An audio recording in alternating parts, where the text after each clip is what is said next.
Friends, in my last video we talked about applet launcher, applets, and so in this session we will be talking about form actions, and we can also say UI actions. So if you see on the right hand side, this is the applet, this is the list view of that particular applet, and if I open any record, this is the form view of the applet. And so in this video we will create form action or UI action in this top of the corner. So let's start.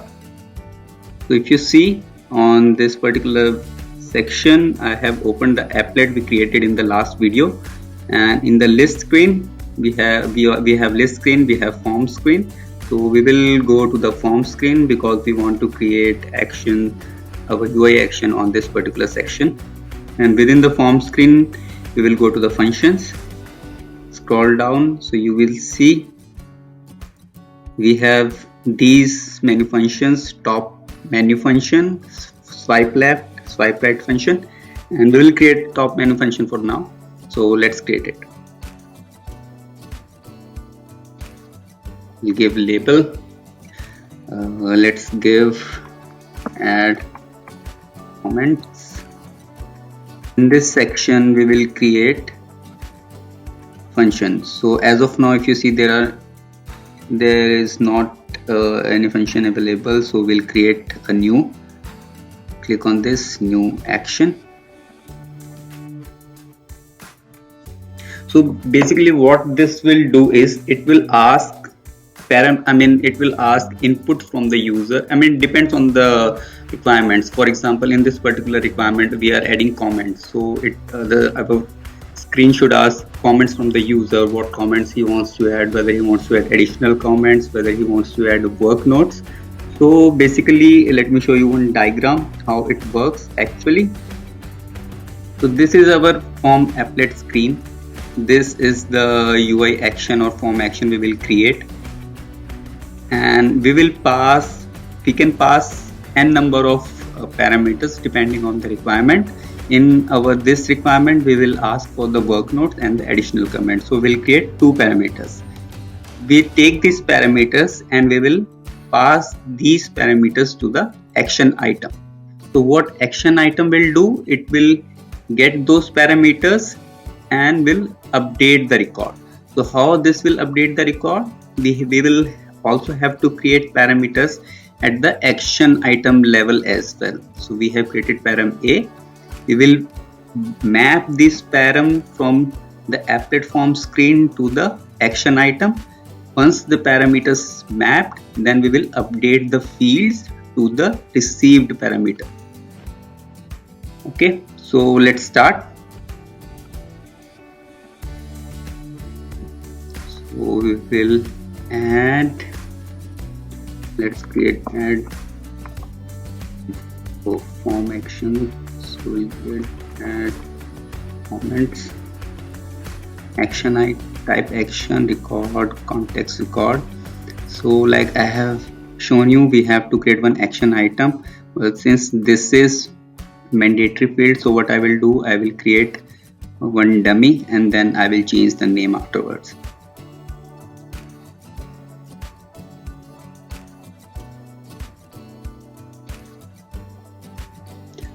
So let's create a new action item.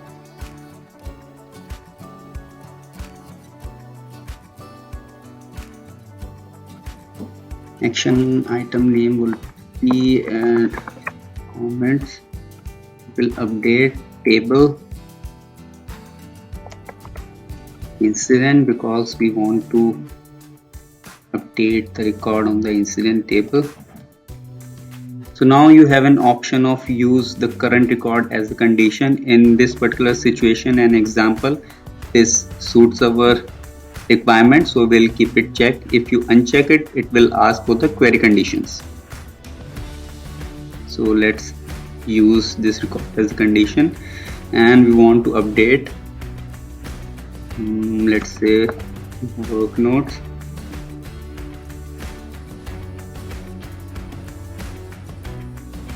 For now I'm saving it just for the saving purpose.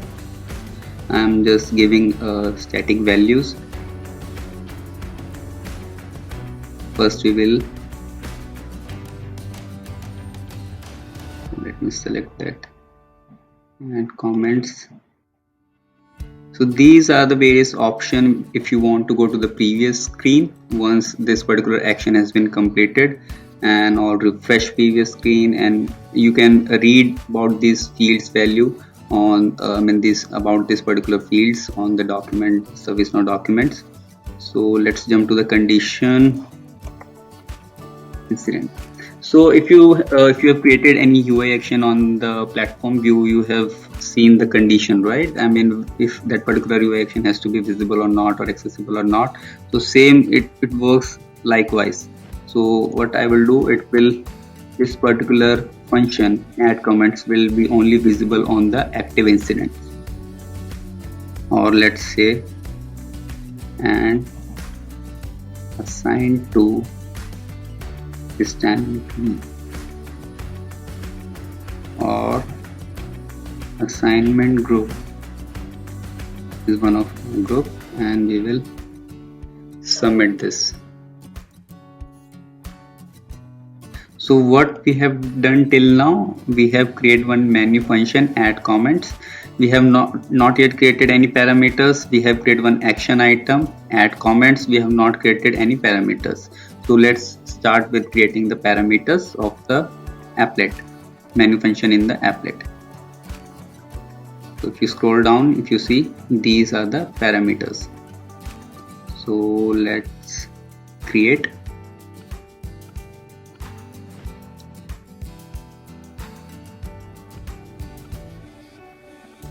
And work notes. Input type will be text, because it should be free line text, so we have just keep it as the input type text. There are different options. It will like choice list, search list, QR code, barcode. For example, I give an example related to this search list. For example, if you are creating a new UI parameter which take input from the let's say any reference field, let's say assignment group. So I will take it as a choice list, and if you select this particular option, it will give you another fields in which you have to provide that particular field. For example, this give you a table name, from which table name you want to choose that particular choice list, and the field name. Okay, but in this scenario our requirement is as a text. I will submit it.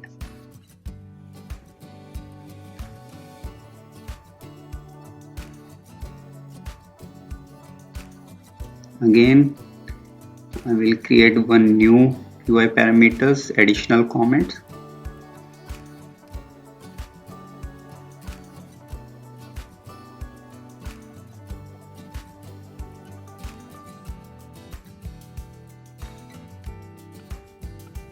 User input text, and let's give order 20, and we'll change the order of the add work notes here. Let's give order and update it. Let's close these two parameters. So what we have done, we have created two UI parameters, add work notes and add additional comments. Now what we will do, we will create parameters at the action item level. So let me open the action item.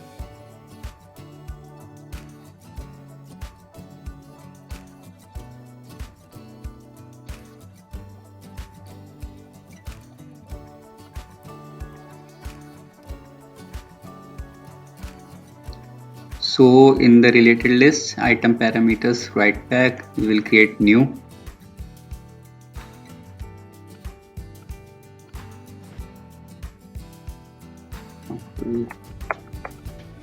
Work notes, submit.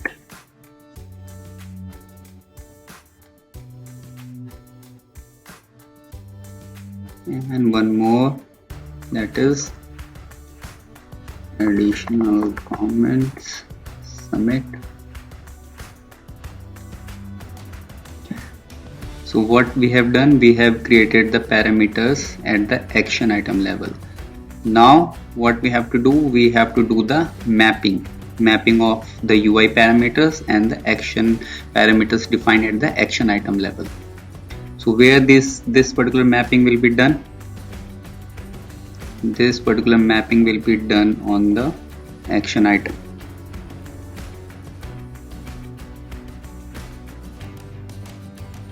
So if you see action parameter mapping, so it will ask you the item parameters. Item parameters are these parameters, action item parameters. So what we will map, we will map the additional comments to our additional comments provided by the user. Again, another mapping for the work nodes. We will map the work nodes from the action item parameters to the work nodes at the UI parameters at the applet level. It's done. Yes, we have, again we will revise, we have created a form action, we have created UI parameters, we have created an action item, we have created parameters at action item, we have mapped the UI parameters and the parameters at the action item level. Now what we have to do, we have to update the records with these parameters which we mapped. So we will, to do this, we will go to the function. Yes, let me reload it again.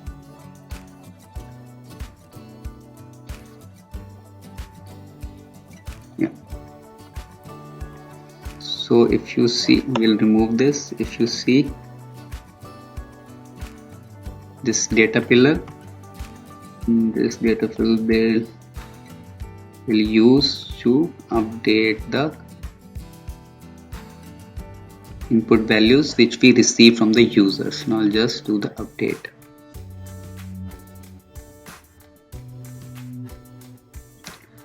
So this particular demo was for getting the UI parameter, I mean creating the UI parameters, or we can say getting the inputs from the user and just pass these inputs to the record.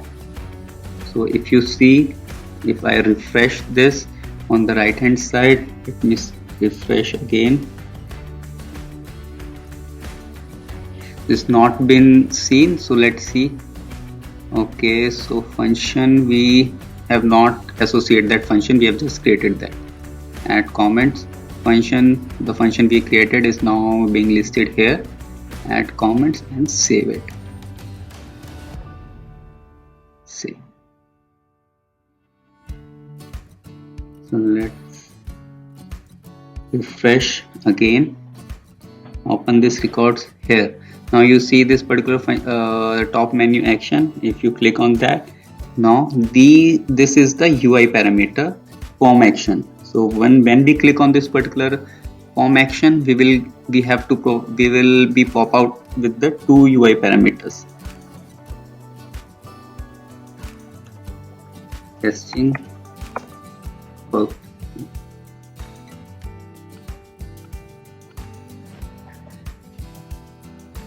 Testing work notes, submit, add comments, testing additional comments. So now we will take this particular incident 0018. Let's go here.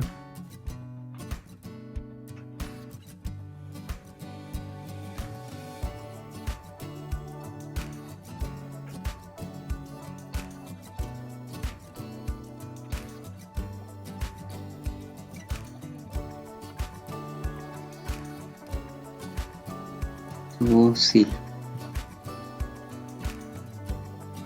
adding notes, adding additional comments, adding work notes,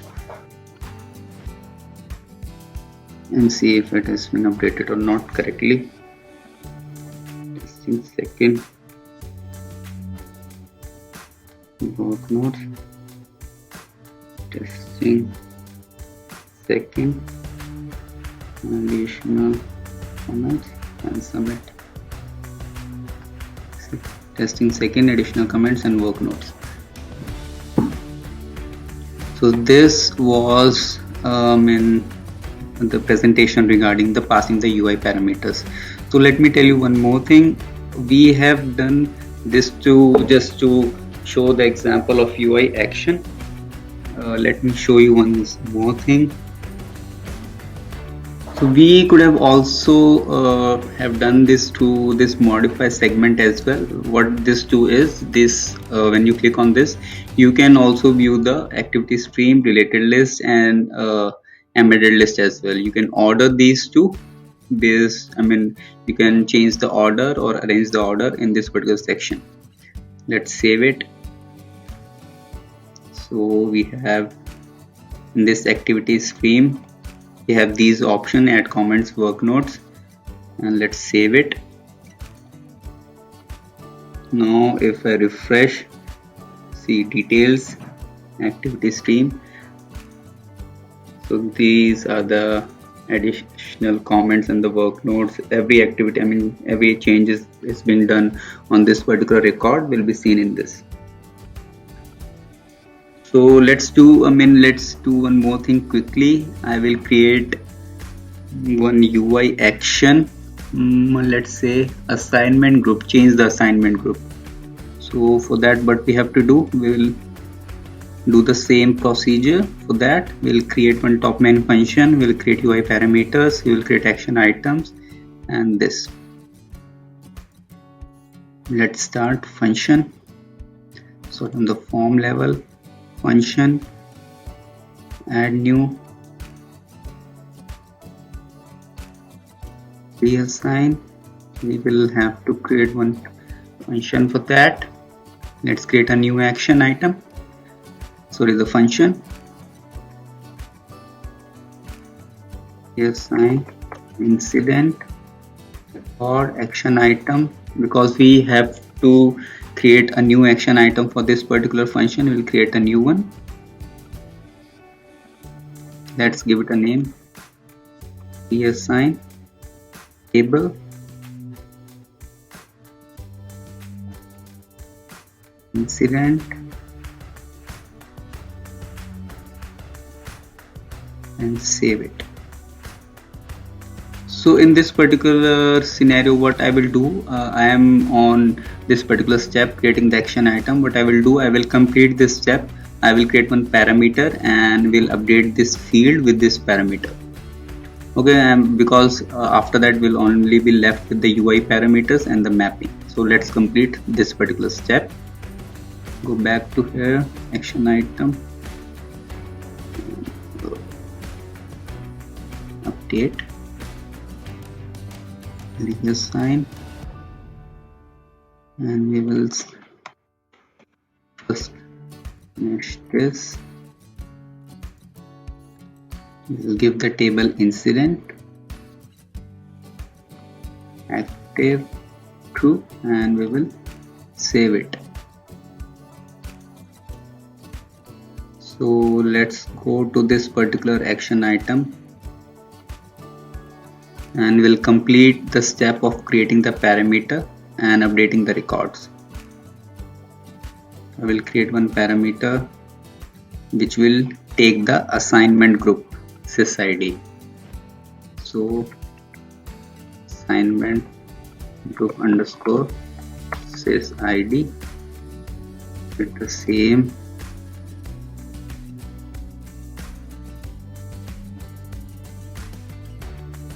so what we have to do, we have to update this. So we'll update this with the parameter.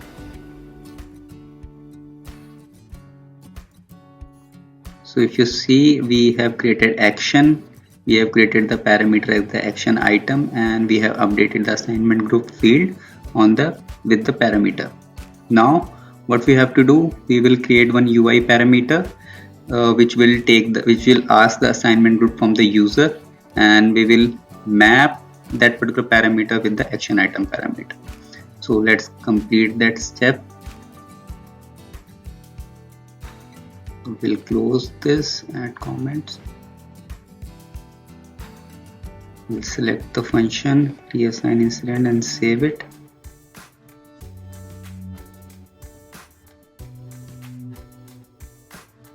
So reassign incident. Now we have to create UI parameters. Let's create one UI parameter for this.